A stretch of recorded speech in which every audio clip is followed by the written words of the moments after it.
You're listening to FirstGenHealing, a podcast about Latinx healing and awakening journeys. My name is Priscilla Luna. I am your host. Mujer, let us into your world.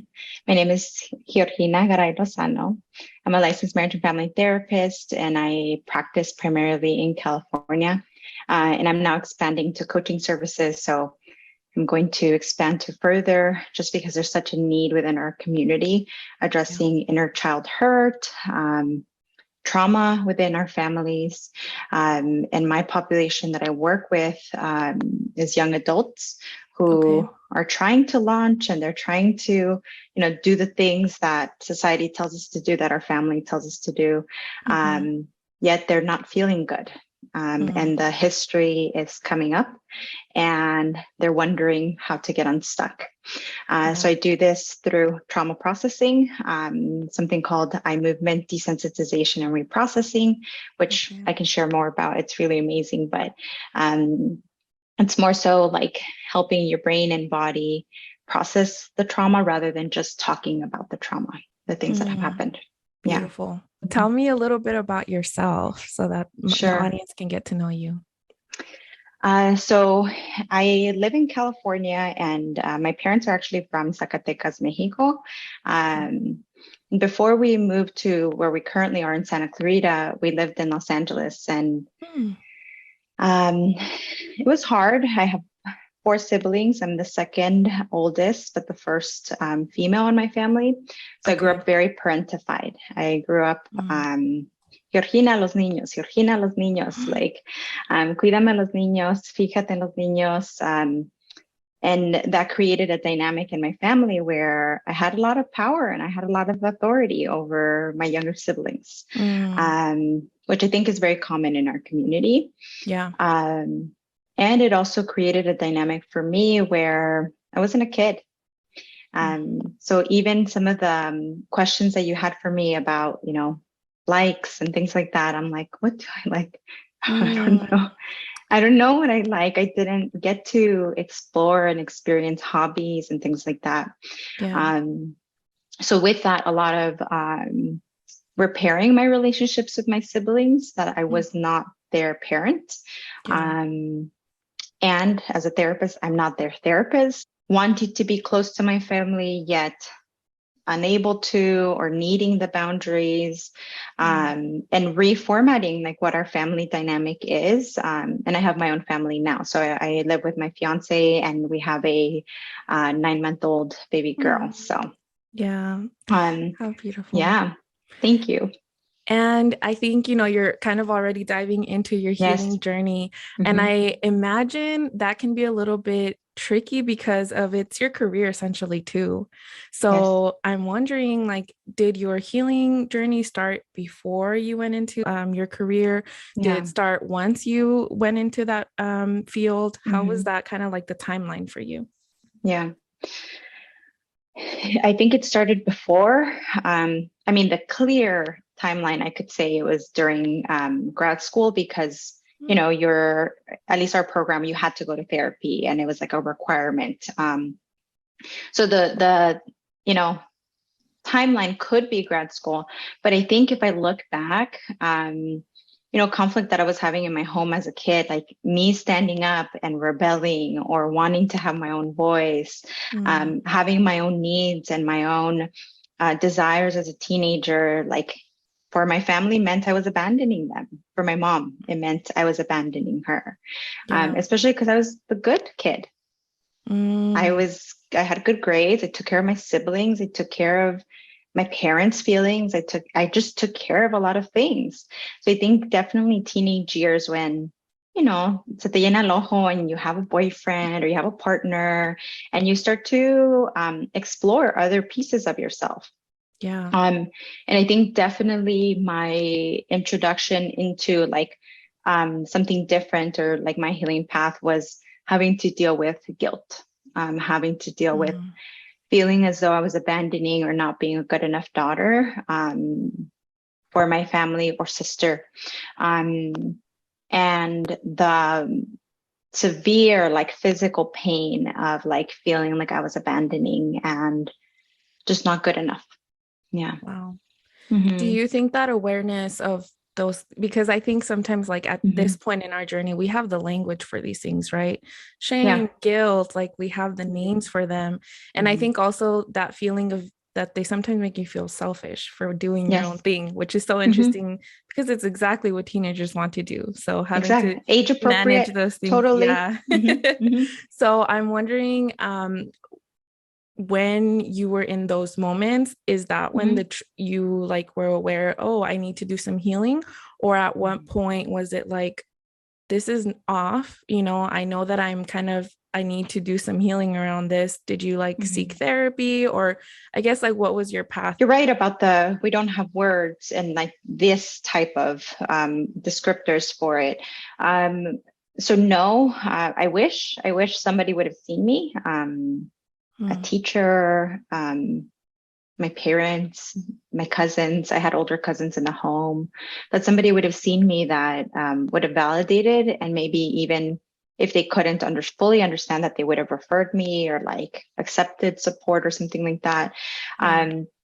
The hard part with it is that in the moment, I think, and looking back, there was a lot of anger, and like in its rawest like form of like, and rudeness is what, you know, probably my mom would say, about me becoming like directa, ya te revelaste, you know, and I was speaking up, I was addressing things that were not right and injustice to me about the amount of weight that was being placed on me, but it was being phrased as, no, you know, like we do all this for you, and you know, you're just ungrateful, you're just selfish, like you said, right? Like these words that they pierce are like, so like it hurts so deeply because it's not at all our intention to be that way. Sometimes it's because you mentioned like cousins and different people that could have played, but sometimes it's them who play the biggest role in keeping you in that feeling, right? So you're getting it from your parents, and then in some way, like the aunts and uncles and cousins perpetuate, or like maybe follow lead, right? And so they're like mirroring the same messages to you of, you're in the wrong, you should be grateful, you're getting everything that you need and more sometimes, right? That's what you hear. So and so you're so right, because it benefits them. There's a benefit to them for me to be compliant, and for me to be a caretaker, for me to be reliable. And it's like a common thing that a Georgina yo la puedo dejar en donde sea. Like she will figure it out. And I remember my mom used to say this thing, like, la puedo dejar en China, and like she will figure anything out. And I'm like, I'm a kid. How confusing. Yes, I don't need to figure it out. I need to be put to the test about how good I'm going to take care of my siblings, and how I'm going to like protect them and shield them. Now, in the moment, I felt good. My mom trusts me. I'm a reliable person. Right. Especially depending on what my age and like developmentally where I was, where I'm still seeking that from my mom, to be accepted and to be seen by her in that way. So of course that shattered my view of myself also, because what if I'm not this good kid that's reliable, and that, I mean, it's just so painful and so confusing. Yeah, definitely layered, I would say, right? Yes. Yeah. So, you know, you mentioned like anger was kind of like that, like what maybe burst the bubble, you know, or led you into that. In those moments, like when you started to seek healing, how did you take care of yourself in separating from that identity? Because what I see it as is like, we see it as love, right? And pride. Like, I'm making my mom proud, or I'm making my parents proud by being this beautiful, responsible, reliable person. And then I'm so badly wanting to not be that person, and identify myself as my own. So as you're shedding that skin or layer or version of yourself, was there people that were there for you? Was there books? Like, what was it that kind of like kept you going on the path, instead of like going back to what you're comfortable with, which is being that version of you? Yeah. There's definitely people. I think in a similar way, those same cousins had experiences with their parents where they were living with us and they were here in the country without their parents. So their parents were still in Mexico. They were living, Okay. and it's common in our families, right? We have the cousins, the tios, like we live, we figure it out. So I think in some ways those cousins were protective. I mean, they didn't know to refer me to therapy services, or they didn't know that. But I think they were always wanting to see and support my dreams, even though they didn't understand them. So if my dream was going to school or doing something that I chose for myself, then I had their unconditional support, and they didn't have to understand it to support it, and that was just it. I think definitely that I do, like I said, have an older brother. He was definitely the one that set the tone in us going to school, and he calls himself the guinea pig because he didn't know and he had to do all the things, and I think just having support and having those around me, even if they were like close in age, that there was just even the tiniest bit of possibility for something being different. Just something, and that held a space for me to see that like little like sliver of hope, that one day maybe I wouldn't have to rely on my parents and I could do things for myself. But in the moment, I don't know. In the moment, I think the feeling is like deep sadness and grief that I'm living this, that this is my reality.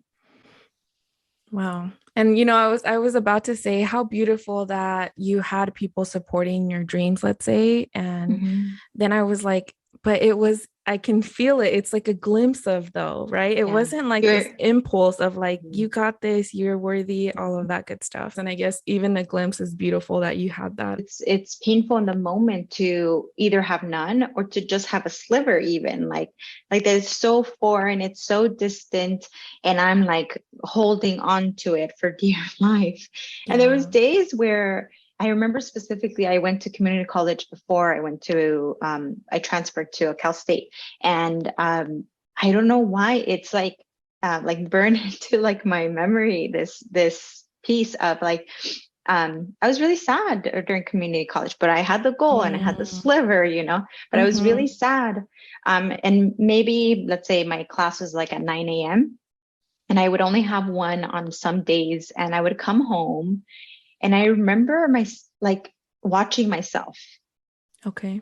Like how the deep sadness of like me walking up the stairs to go get back into bed. I would do the things. I would go to class and I would show up and I would do well. And then as soon as I was done and I performed or did what I had to do, my energy was depleted and I would just like curl back up into bed and sleep and separate from the day-to-day things. I look at myself back then now and I'm just like holding grace and compassion for myself, that I'm just like, you were pushing, but you were in so much pain. I think that's the piece of it. Like looking back at me then, I'm like, there was so much sadness that was just very apparent. And in those moments that you were going to school, did you live at home or did you live on your own at home? Okay. And so how was that environment like for you?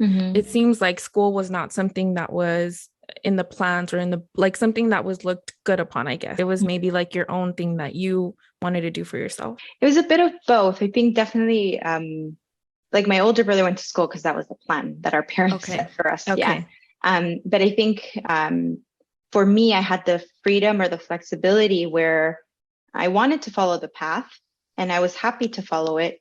But because I had my brother as the middle, kind of between my parents and he would give me feedback and say, you don't have to go to school if you don't want to. Wow. So that freedom, like to have a difference of opinion. And he would say, you know, we will probably make it, like we'll probably be fine if we do go, but you could just work. We all worked at Six Flags as siblings. So like, oh no, I'm gonna get stuck here, or I'm gonna, and then I would, you know, push or move past it. But definitely the environment within the home, I mean, I would fall asleep and my mom was asleep in the other room. Okay. It was very parallel to what was happening in the home. You accomplish and you keep going and you do all of those things unless you're a stay-at-home mom. Was your mom a stay-at-home mom? Mm-hmm, mm-hmm. Okay. And so she was a stay-at-home mom, but still relied on you when it came to your siblings, would you say? Yes. Mm-hmm. Even when you were going to school? Yeah, because there was a point where she wasn't a stay-at-home. So when we were very young, we did need the support to help each other with siblings and homework. And she didn't know English, so I could translate and I could help in that way. And we know that there are those additional pieces of caregiving that involve, you know, my parents maybe got to second, third grade when they were in Mexico. So there are just limitations that they can't do. But overall, like, you know, my siblings then were teenagers and she needed my help with giving them direction or showing them the way, like get them to fall in line, to go to school, also to not ditch, to whatever it is. Especially if that was my history, right? Of being compliant and a third little parent. Yeah, I think I noticed that in like the FirstGens that I work with, it's not that it's kind of like we're partners to our parents rather than siblings to our siblings, right? And it's so funny that you say that because I don't think it's talked about enough. That dynamic of we're like partners to our parent, like that's a very interesting dynamic. And it's so real that it's a lot of stuff with my mom, but my mom used to say, like, si no está Samuel, my dad, I know I have Georgina. Y yo me siento cómoda and like I have my partner is what she's saying. Yeah, exactly. Yeah. And I'm like, you know, that also, you know, me feeling good back then, but now I'm just like, no. Yeah, well, I mean, I think that just like makes that weight that you're already carrying even heavier, right? Like, just to take that off is to take away potentially love and this part, like, whatever you know as love, right? In those moments. Yeah, I always have so much like respect for anyone who goes through this journey because we know there's just something that's off, you know, and it feels heavy. And so you start to kind of like shake out of it. But in the midst of that, there's a lot that happens at home. It's looked down upon. It's looked like rebelling, like ungratefulness, like you said. So at what point did you start to feel freedom and kind of like maybe empowerment within yourself of no longer feeling like I'm rebelling, instead knowing that this is just what I need to do? I think that was way later. I think my first therapist, I think I was with her maybe like 2 years, and I don't feel bad for her because that's her job. But oh man, like it was the same topic that I was dealing with over and over and over again. And she held a beautiful space for me. But I was just like, here I go again, crying about, you know, the guilt. And here I go again, crying about the guilt. And I can't separate. And this is really hard. And it was because it was my first experience in therapy and it was a positive one. I had a prior one, but that one doesn't count. I didn't see him again. That one was not positive much, but this other one. Talk about that a little bit, because I think it takes a lot of impulse to finally get to the point where you're going to seek therapy, especially if you're on this journey on your own. When you finally get that courage and then you run into your first session and it's not what you're expecting. Let's talk about that a little bit, because I think it's helpful for others that maybe have had a not so positive experience at first and it discourages them. You're right. And I think first, as a therapist myself now and being in the field for a long time now, I'm sorry.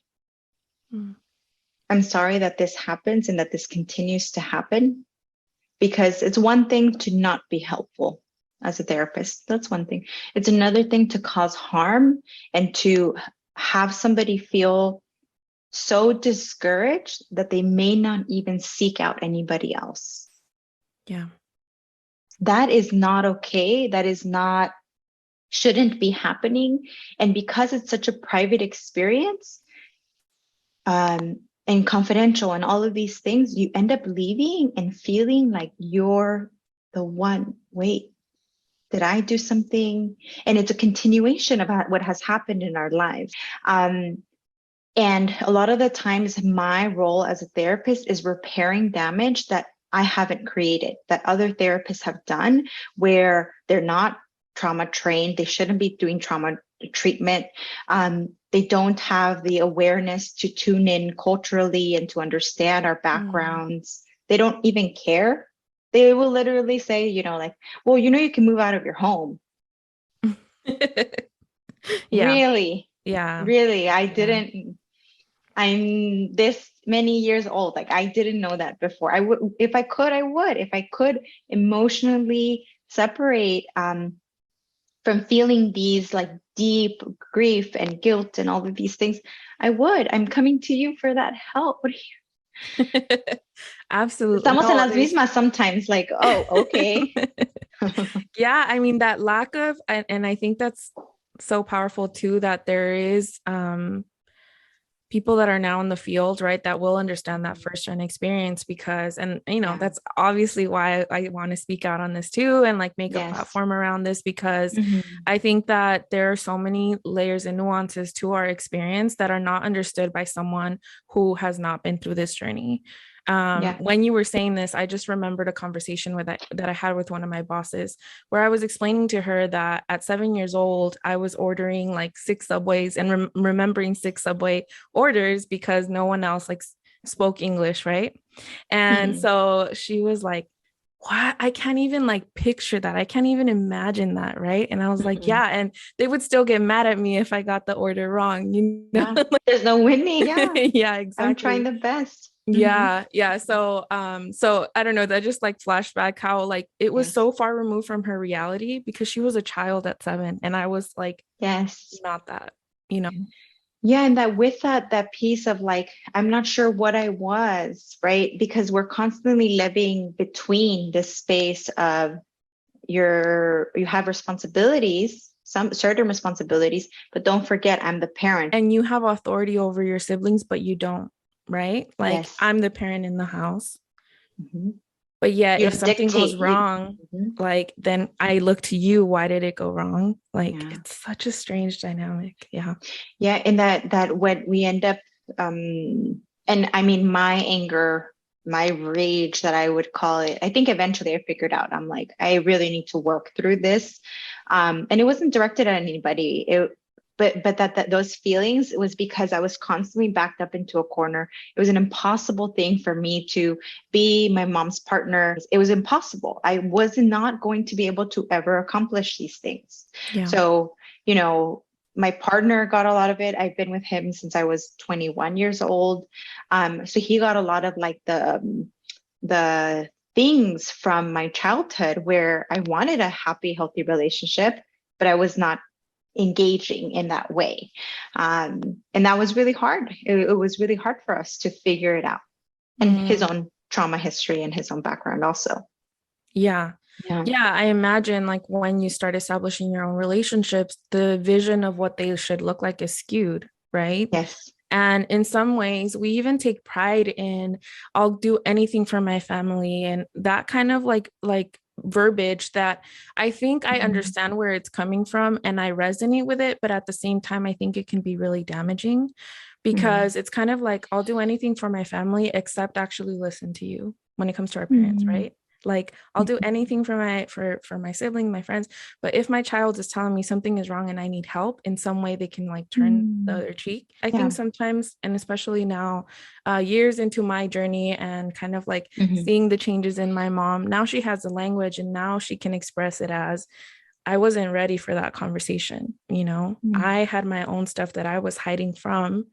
And so you bringing them up, like it's essentially triggering them. In the moment, you feel like, man, I'm hurting my parents. I'm not doing the right thing. I'm the bad one, right?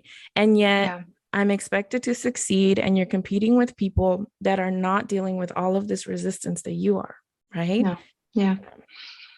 You're it's a lonely path. And I think early on, I think I definitely would gravitate towards like, let me just like find somebody that may have a similar story and like latch almost like, yeah, girl, like this is how it is. And we would, relate on that, but then also hold space for each other to be able to no longer be alone in it. I'm thinking of one specific friend that I have from grad school, where it's just like, okay, we found each other. We're not letting go. And there are definitely those spaces because our program is cohorted. So there's 10 of us that go through it together.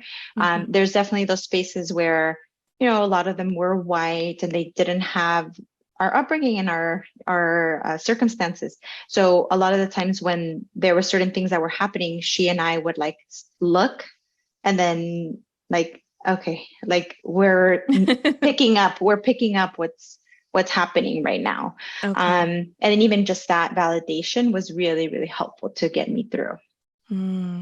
Amazing. Isn't that I'll like name that I think that sometimes in friends we find what we can't find at home, whether it's like validation or understanding, or even space holding. I don't think that I had space held for me in my home environment. That wasn't like a priority, let's say. So it's so beautiful to know that if you're finding it in friends and you feel that frustration that you're not finding it at home, just know you're not alone. A lot of us kind of get out of the circumstances that we're in first through friends, maybe, or sometimes even online personas, let's say, that maybe we don't know personally, but we're resonating with what they're saying and their story and things like that. Definitely. I would love to know, like, with all of the difficulty I think that sometimes comes with being a first gen, what is something that maybe you love about being a first gen? I think definitely the food, and not as in eating it, that we all love. I think the creating and the preserving things about our culture through food, whether it is a molcajete, and I've been asking my mom for one, but she says they're not made the same. So we need to, get one that's made with this specific rock or something in Zacatecas. So the tools that we use for the food, and specifically like the food that I grew up smelling and eating, like that environment, because I think that was safe for my mom and I to talk about. It was safe for us to relate to each other on those things. And for a long time, I didn't cook Mexican food. I would, and it took me time to realize that I would feel critiqued by my mom over I wasn't doing it right, or I was doing it in a floja way, like I wasn't doing the long way to make whatever it is that she, and it took a lot of like exploration and living on my own. I moved out prior to moving with my fiance. So I lived with a friend first, and I would just explore like, ¿qué se me antoja? What? And it was always my mom's food. But now I had the safety to explore that food to where she wouldn't be critiquing me, or I could call her and ask her, ¿Cómo le hiciste para esto? And then I could step away and then try it on my own. And if it was good, it was good. And if not, then I had to eat it or not. And it was fine. I didn't get extra critiques or extra things. There's, this certain salsa that I make that's like with tomatillo mil pero. That's like the very tiny tomatillo. It wasn't until I made it once for like a carne asada that we were making. And my older brother was like, no. I was like, it's so good, huh? And it was like, maybe the way my mom would have made it, but this one was like specifically like real, you don't replicate it all the time. But it was really, really good. So this connection to food and to having a safe topic to talk with my mom, and her feeling good about it too. Food was a connection point, let's say, to your family and also to your mom in a way. And that I preserve as a piece where now I think about my daughter and I'm like, she's smelling the same scents. Wow. And that's so special to me. And she if she can, she grabs the bowl of frijoles and she's like everywhere. And that's really special to me, to still have all this hurt and to hold on and preserve the things that are positive about our family and where we come from. Yeah, definitely. I want to ask you, what are you currently working on? I know we got a little bit of what you do, so maybe if you want to expand on that and where people can find you. Sure. So like I mentioned, I offer one-on-one coaching to anyone. It doesn't have to be in California. In California, I do offer therapy services.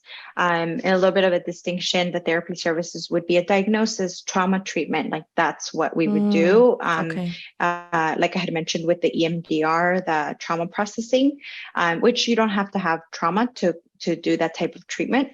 It's just if you have core things that you're wanting to work on, like core beliefs about yourself, like I'm not good enough, I'm not worthy, those types of things, we would process through rapid eye movements, which are really effective in reducing. So if you're coming in with like a really high level of distress, like 8 out of 10, that after working together that you would leave and genuinely about the topic feel like that's a 1 or that's a 2. Like, wow, I don't feel the same way about it. It's very powerful.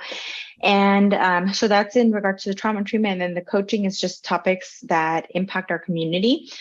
So I offer space for that.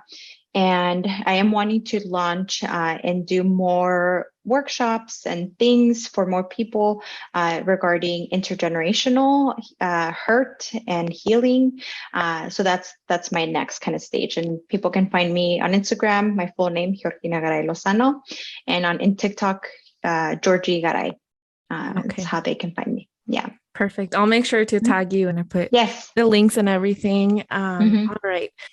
So what is a favorite healing or mindful tool that you use on a regular basis? For me and for my clients, it is your body. Ooh. You have your number one tool, which is your body.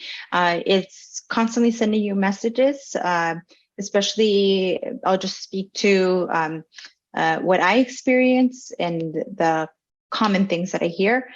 Your throat, tightness, tingliness, knot in your throat is telling you something. Your heart expanding or achicharrándose, like making it really, really, really small, is telling us something, especially regarding certain topics. Your stomach, the jitter, like that feeling of like butterflies in your stomach, or sometimes even it moving up or down, depending on what's happening. But your body's definitely telling you. I would go as far to even say, check in with how often you're going to the restroom, your bowel movements. People who are not expressing and people who are not saying what they feel and expressing tend to struggle a lot with constipation. They tend to struggle a lot with stomach issues. So really listening in and tuning into your body, it's going to be your biggest tool. Okay, beautiful. And what is something that you do for yourself on a regular basis? Yeah. I sleep. I think it's always been a priority, whether I'm in grad school or whether I have this new baby. Like I need help because I need to sleep, or I need to figure out my sleep schedule because that will impact my mood and that'll impact the rest of my days. So definitely I make it a habit to have good sleep hygiene. What about a song that you like to listen to when you need a little pick-me-up, needing to feel inspired? Anything old school Shakira. Oh, yes, Anything girl. in Espanol, Uh-huh. because it brings me back to like the house that we lived in LA. And it was like me, I don't know, I would stand on top of like the because I was responsible, so I was like cleaning or whatever, but I would stand on top of this dining room whatever like chair, and then I would just like sing my heart out. So I wrote down antología, because it brings me back to that time, where things were, even though I had responsibility, where I see like glimmers of like joy and Oh, myself, beautiful. like my true self. Yeah. Yeah. Hmm. Old school Shakira is where it's Yeah, at. exactly. The black-haired version of her, right? Like her first Yes. album. Oh my gosh. Uh-huh. It always brings me back. Yeah. Hmm. Okay. What about favorite quote or advice? Interestingly, I think it's the one that my mom said to me about, I know I can trust Georgina, and I know that. So even though for her it was for the purpose of receiving help or support, I think I like to believe that she saw something in me. Um, Mm, and that for a parent to see their child, and it's making me emotional, for a parent to truly see like their child's like potential yeah. is so special. Because as you can tell, like I absorbed it and I said, "You're right, mom. I can't do anything." Mm. And I truly, truly held it. I don't want to be in China. You Yeah. don't have to do that. Yeah. But I do want to feel good, and I do want you to see the value in me. Mm. To Yeah. be seen. That's so Yeah. important. Yeah. Oh my gosh. Yeah, I mean, I resonate with that a lot. I Yeah. didn't feel seen. Mhm. So my mission in life is to make others feel seen. And so it's Yeah. beautiful that like you're turning that maybe at some point caused pain into Yes. something that gives you that empowerment, right? Of yes, I can do Mhm. anything. And I was doing it Mhm. since I was young. So Yeah. thank you for sharing that. Thank It's you. important. Yeah. Is there any like influencers or just like, I mean, that's the word that we use now, but is there Mhm. anyone that you follow that leaves you feeling inspired or like with a message of positivity that maybe fellow Mhm. listeners can also tune into? The one that comes to mind, just because I followed her for a very long time and have been very consistent about like feeling like she's on a path, and it's like very inspiring. Her at on Instagram is Myleek. And she's from Inglewood, I think. So I think Inglewood's pretty close to where we used to live in LA. And she Okay. lives in Atlanta now. But she talked about it for a long time, welcoming like a relationship into her life. And then now she has two kids, and now Mm-hmm. it's sort of like las cosas cambian, like things change. And now the path that she's on with her two children is gentle parenting, to parent when we didn't get certain things growing up. So I think definitely Myleek is someone to follow. I think she does a beautiful job, whether it's career or parenting or relationship things. I think it's just so versatile. Like you can get so many different things from her content. Yeah. Okay. Hmm. Awesome. And then what's Yeah. some book or a movie that makes you feel good? Makes me feel good. Lately, I find it too. I don't know why. It's like anything that's like fighting or What? I was not expecting that. or like action packed. Either Okay. the one I watched recently was The Warrior, and I am not a big movie person, but my partner was playing it. Y como que yo andaba en la cocina, and I was like, kind of watching, listening in. Hmm. Um, And then I was just like, oh, so what happened to his dad? And then I'm like, leaning into it. And then I ended up, and it was like a boxing or MMA type of, I don't know why. Okay. But I think it was the story of like what happens. And obviously I'm always looking for stories about hurt and recovery and coming out the other side. So I think maybe that's why that movie like really got to me, The Warrior. The Warrior. All right. This is our last set of questions. Salsa verde or roja? Roja. When you said verde, I was like, no. What? But what about the salsa that you make? Is it roja? Oh, roja. Okay. But you can make verde. Okay. Yes. Horchata or Jamaica? Horchata, but not the packaged stuff, the real one. Oh, yeah, not the Boeing or whatever. No. Those machines that we see in the. Yeah. Okay, what about reggaeton or hip hop? Hip hop, but neither. I'm really into banda and like tamorazo. But of the two, I would say hip hop. What is your taco order? Especially because you lived in LA. So I'm assuming you have a go-to taco order because I lived in East LA. So what is yours? Probably cuatro de asada con todo. That's my go-to. Sometimes I mix it up, but and salsa roja. Don't even put the green near me. Like, no, the roja is the best. I will try it because some places do have good ones. Spicier, not even for has more flavor. No, chilaquiles son rojos. But salsas in general, salsas in general son roja. Yeah. Roja for you guys. Okay. All right. Okay. And then this last one, I haven't developed this section, but it's finished the lyrics. So it's just one. Si una vez dije que te amaba. I know it's Selena, but it's like, me arrepiento or what is it? Yeah. Oh, me arrepiento. Okay. I do want to say thank you so much for being on my podcast and for sharing your story and opening up about it. I'm sure a lot of people will resonate with your story. To all of our listeners, I hope you guys enjoyed today's session. Cuídate mucho and share this episode with your amigos, amigas, amigues if you found it helpful. Remember, FirstGen, I love you, I love me, and I can't wait for you to love yourself.